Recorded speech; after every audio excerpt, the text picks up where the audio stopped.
समुद्र के किनारे बसा हुआ विशाल शहर स्वर्णपुर अपनी चमक दमक के लिए जाना जाता था। उसी शहर की सबसे ऊंची पहाड़ी पर एक भव्य शीशे का महल था, जहां आरव सिंघानिया रहता था, देश का सबसे अमीर और ताकतवर उद्योगपति। उसके पास सब कुछ था, बहुमूल्य गाड़ियां, निजी हेलीकॉप्टर, विदेशों में बंगले और सैकड़ों नौकर चाकर। लेकिन उसके दिल में एक अजीब सी खामोशी बस गई थी। एक रात वह अपने कमरे की खिड़की से शहर की रोशनियां देख रहा था। उसका मैनेजर आया और बोला, सर, नई डील साइन हो चुकी है, आपकी संपत्ति अब और बढ़ गई है। आरव ने बिना मुस्कुराए कहा, तो क्या इससे मेरी रातें कम सूनी हो जाएंगी? मैनेजर चुपचाप चला गया। आरव को पहली बार लगा कि उसकी दुनिया सिर्फ पैसों की जेल बन चुकी है। गहराता संघ रेख दिन आरव ने फैसला किया कि वह खुद बाहर जाकर देखेगा कि आम लोग कैसे जीते हैं। उसने साधारण कपड़े पहने, चश्मा लगाया और पहचान छुपाकर शहर की पुरानी गलियों में निकल पड़ा। रास्ते में उसे एक टूटा हुआ पुल दिखा, जहां एक छोटी लड़की मीरा पानी से भरी बाल्टी उठाने की कोशिश कर रही थी। उसके हाथ कांप रहे थे, लेकिन आंखों में हार नहीं थी। आरव ने आगे बढ़कर कहा, बाल्टी दो, मैं उठा देता हूं। मीरा ने हैरानी से उसे देखा। आप अमीर लगते हो, लेकिन मदद करने वाले कम ही मिलते हैं। आरव के दिल में कुछ हिला। उसने बाल्टी उठाकर उसे थमा दी। तुम्हारे माता पिता कहां हैं? उसने पूछा। मीरा की आंखें नम हो गईं। पापा मजदूरी करते थे, बीमारी में चले गए। अब मैं मां की मदद करती हूं। वह आगे बढ़ा तो उसे एक छोटा सा स्कूल दिखा, जहां छत टपक रही थी और बच्चे फर्श पर बैठकर पढ़ रहे थे। एक बूढ़ा शिक्षक धीमी आवाज में बच्चों से कह रहा था, बच्चों, सपने कभी छोटे मत रखना, चाहे हालात जैसे भी हों। इन शब्दों ने आरव के भीतर कुछ तोड़ दिया, लेकिन असली झटका उसे तब लगा जब उसने कुछ गुंडों को एक बूढ़ी औरत से पैसे छीनते देखा। उसके मन में गुस्सा उमड़ा, लेकिन उसने खुद को रोका।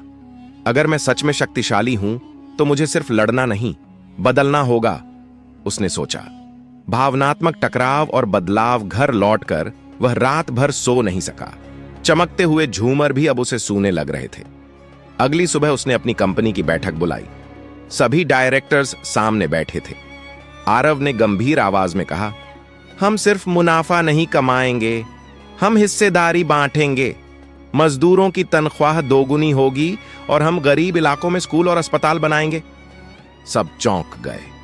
एक डायरेक्टर बोला, सर, इससे तो प्रॉफिट कम हो जाएगा। आरव ने मेज पर हाथ मारते हुए कहा, अगर इंसानियत की कीमत पर प्रॉफिट आता है तो मुझे ऐसा प्रॉफिट नहीं चाहिए।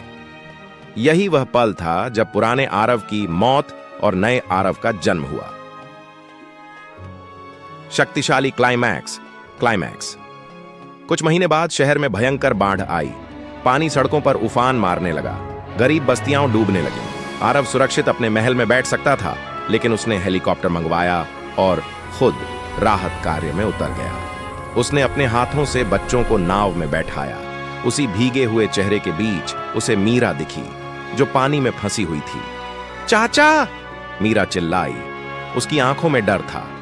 आरव ने बिना सोचे पानी में छलांग लगा दी।